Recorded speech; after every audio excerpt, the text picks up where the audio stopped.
Rolling. নমস্কাৰ, the candid পডকাষ্টৰ দৰ্শকসকলক স্বাগতম জনাইছোঁ। আজি আছে মোৰ লগত হিমাংশু দা। তেওঁৰ নতুন ফিল্ম আহি আছে XYZ। ফিল্মখন দাদা কিহৰ ওপৰত বনাইছে আৰু? XYZ হ'ল তাৰমানে কেনেকুৱা, হয়, যাৰ বিশেষ খাচ পেচান নাই, মানে আমাৰ কি হয় XYZ আৰু যদু মধু হৰি, তো এনেকুৱা ধৰণৰ মানুহৰে কাহিনী। মানে এনেকুৱা নহয় যে আমাৰ চিনেমাখন দুটা পলিটিকেল পাৰ্টিক লৈ, এটা বেয়ানা আৰু এটা বাঁহ। তো বাঁহ পাৰ্টিৰো লিডাৰ আছে, বেয়ানা পাৰ্টিৰো লিডাৰ আছে। কিন্তু আমি XYZ চিনেমাখন এই লিডাৰসকলক লৈ নহয়, সেই লিডাৰসকলৰ পিছে পিছে দৌৰি ফুৰা মানুহবিলাকক লৈ। ফিল্মখন কিয় চাব লাগে? আমাৰ ইলেকশ্যন আহে আৰু ইলেকশ্যন যায়। তুমি যদি মন কৰা দেখিবা যে ইলেকশ্যন অহাৰ সময়ত বহুত ভাল ৰিলেশ্যন কিছুমান বেয়া হৈ যায়। হয়নে? কোনোবা কংগ্ৰেছক ছাপোৰ্ট কৰে, কোনোবা বিজেপি কৰে, এনে বন্ধুৱে আছিলো, কিন্তু ইলেকশ্যন অহাৰ পিছত হঠাৎ ক'ব নোৱাৰাকে ৰিলেশ্যনবিলাক বেয়া হৈ যায়।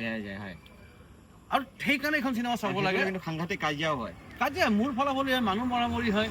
অথচ কোন মন্ত্ৰী হৈছে, কোন চৰকাৰ জিকিছে, তেওঁৰ আচলতে লাইফত একো ফৰক নপৰে। তেওঁৰ কাৰণে চেনীৰ কেজি, তেলৰ লিটাৰ যিমান দাম আছিল সেইটোৱে দাম থাকে। কিন্তু এনেই কোনোবা লিডাৰৰ পিছে পিছে দৌৰি হাত ভৰি ভাঙি মূৰ ফালি হস্পিটেলত পৰি থাকে। এটা ডাইলগ কৈ দিয়ক, চিনেমাৰ মাজত থকা ভাল ডাইলগ এটা। ডাইলগটো বহুত আছে। এটা ডাইলগ যদি মুহূৰ্তত কওঁ,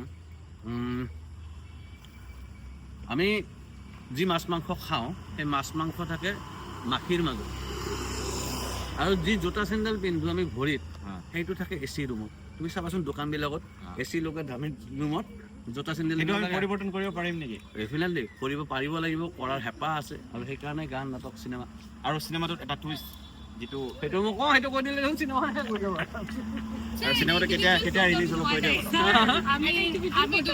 চিনেমাটো 24 জুলাইত ৰিলিজ হ'ব। 24 জুলাইত আহিব চিনেমা। কোন কোন অসমৰ চব চিনেমা হলতে আহিব XYZ। আৰু আপুনি কোন কোন ছবিত উপস্থিত থাকিব? থাকিম সেইদিনা য'ত কেনেকৈ গম পাই। ফ'ল' কৰি থাকিব, আপডেট দি থাকিব। Thank U.